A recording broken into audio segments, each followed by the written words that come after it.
एहतशाम शामी मार ली कैची मुजम्मल को एहतशाम शामी बहुत ही अच्छा छीका गया शरीफ मुंडे का पौधा धूड़ा मचाता सनी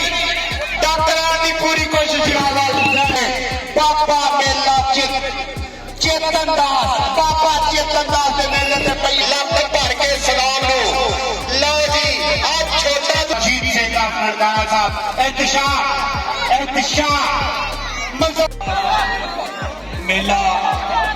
जिन्होंने खूसी जिन्हों की वजह तो अज मेला सद्या हुआ है जनाब सरकार